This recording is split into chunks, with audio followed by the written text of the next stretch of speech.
Returning now to our breaking news this morning, and as we go to where catastrophic weather conditions are unfolding at both ends of the country. 3 people are missing from Longwood East as catastrophic bushfires burn out of control across Victoria. Meantime, in North Queensland, there is a high chance a tropical cyclone will develop in the coming hours. The eye of the storm forecast across north of Townsville tomorrow morning.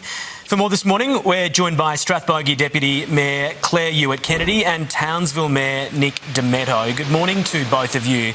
Claire, let's start with you. There have been multiple homes lost in Victoria with more catastrophic conditions to come. There is a missing man, woman and child from your area. What do we know about them and the situation? We don't know much more about that situation, except I would implore those people, if they can hear this, please contact authorities or family to mark yourself as safe. I did yesterday at the Seymour Relief Centre, and I'm heading back there now. We've got a 5 o'clock community meeting, which you can join online as well. So if it's safe for you to attend in person, do so. But if not, attend in person. All the details are on strathbogie.vic.gov.au. It's catastrophic. It's devastating. We've lost numerous houses. I've been contacted by people from the Ruffy community it's been decimated. The people in the Longwood community, there are parts that have been decimated. Those people that are missing, we hope that they come forward, and we hope that's all. But the reality is we are too busy fighting fires to actually ascertain the loss. And what this demonstrates is we need up-to-date equipment and funding to make sure this sort of stuff is not happening. The conditions that our firefighters are in, they're in ageing trucks, 30 years old, with no air conditioning on a 44-degree day fighting a fire. I don't know, is that reasonable? I don't think so. Claire, I'm glad you've made that point, because there has been a lot of concern that the state government in Victoria has cut funding to the CFA and is not adequately supporting these incredible volunteers and firefighters are putting their lives on the line to save other lives and property. You couldn't have said it better.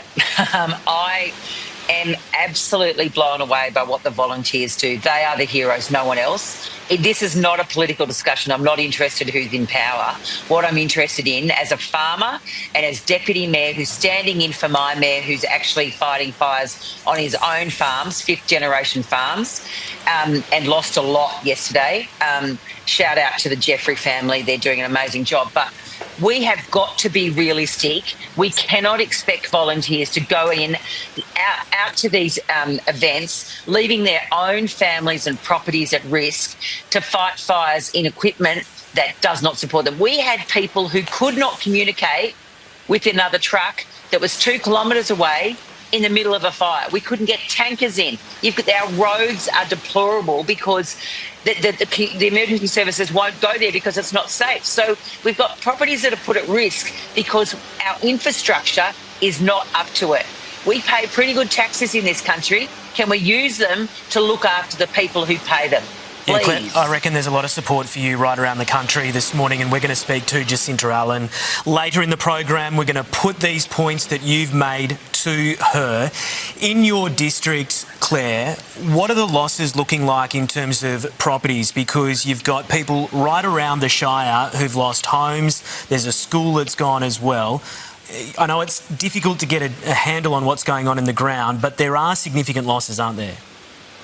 Yeah, look, to give you an idea, I got a text last night from a very dear friend in Ruffy who's, become a bit of a spokesman there. Shout out to George Noy, the Ruffy CFA captain. Amazing job, that family, and all their volunteers.